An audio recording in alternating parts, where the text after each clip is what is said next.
اسی جلد نمبر 5 کے صفحہ نمبر 355 حدیث نمبر 4058 پر عبداللہ بن شداد کہتے ہیں سمعت علیًا، میں نے علی بن ابی طالب رضی اللہ تعالی عنہ سنا یقول ما سمعت النبی صلی اللہ علیہ وسلم یجمع ابویہ لأحد غیر سعد۔ غزوہ احد میں سعد بن ابی وقاص رضی اللہ تعالی عنہ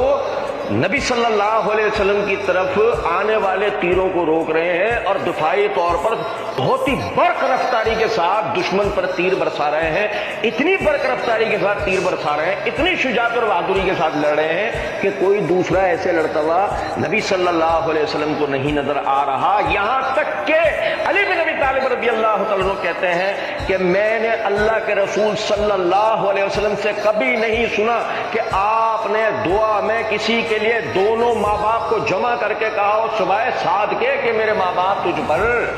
قربان و سعد تیر چلا۔ یہ دوسری روایت میں الفاظ علی کہہ رہے ہیں۔ سوال یہ پیدا ہوتا ہے وہی علی جن کا وہ جنگ علی نے جتوائی، اس لیے آپ کو ساری جنگیں حضرت علی نے جتائی ہیں، تو سعد بن ابی وقاص رضی اللہ عنہ کے لیے علی یہاں کھڑے ہو کر یہ بات کہہ رہے ہیں کہ اللہ کے رسول نے ان کو کہا